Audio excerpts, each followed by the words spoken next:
குலுங்கும் மத்திய கிழக்கு. களமிறக்கப்பட்ட அமெரிக்க போர்க்கப்பல்கள். இஸ்ரேல் அருகே குவிக்கப்பட்ட படை.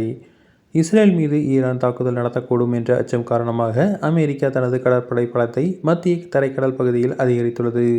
ஈரான் ராணுவ இலக்குகள் மீது இஸ்ரேல் நடத்திய தாக்குதலுக்கு பதிலடி கொடுக்கும் விதமாக ஈரான் கடுமையான பதிலடியை கொடுக்கலாம் என எதிர்பார்க்கப்படுகிறது. இதனால் அமெரிக்கா தனது போர்க்கப்பல்களை மத்திய கிழக்கில் உள்ள கடற்பகுதிக்கு நகர்த்தி வருகிறது. பாதுகாப்புத்துறை அதிகாரிகள் கூறுகையில், ஏவுகணை தாக்குதல்களை எதிர்கொள்ளும் திறன் கொண்ட 2 போர்க்கப்பல்கள் மத்திய கிழக்கு தரைக்கடல் நோக்கி நகர்த்தப்பட்டு வருகின்றன. ஏற்கனவே அப்பகுதியில் வேறு இடத்தில் இருந்த கப்பல்கள் தற்போது இஸ்ரேல் அருகே திருப்பிவிடப்பட்டுள்ளன.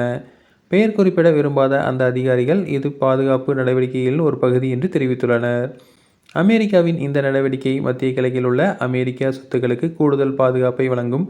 மேலும் ஈரான் ஏவுகணை தாக்குதல்களை முறியடிக்க இஸ்ரேலுக்கு உதவக்கூடும். கடந்த ஆண்டு அக்டோபரில் இஸ்ரேல் மீது ஈரான் நடத்திய ஏவுகணை தாக்குதலை முறியடிக்க அமெரிக்க கப்பல்கள் இதுபோன்ற பங்கை வகித்தன என்பது குறிப்பிடத்தக்கது. ஏற்கனவே ஈரானும் இஸ்ரேலும் போர் முனைப்பை தீவிரப்படுத்தியுள்ள நிலையில் அடுத்த சில தினங்களில் இப்போர் விரிவடையும் என்று ஈரான் எச்சரிக்கை விடுத்துள்ளது. அமெரிக்காவின் இராணுவ தளங்கள் மீது தாக்குதல் நடத்தப்படும் என்றும் ஈரான் எச்சரிக்கை விடுத்துள்ளது. இஸ்ரேலின் தாக்குதலுக்கு தகுந்த பதிலடி கொடுக்கும் என உயர் இராணுவ அதிகாரிகள் தெரிவித்துள்ளனர்.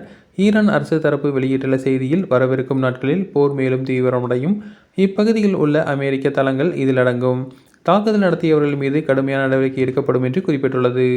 இஸ்ரேல் ரைசிங் லைன் நடவடிக்கையை தொடங்கியவுடன் ஈரான் நேற்று இரவு இஸ்ரேலுக்கு எதிரான ஏவுகணைகளை செலுத்தியது.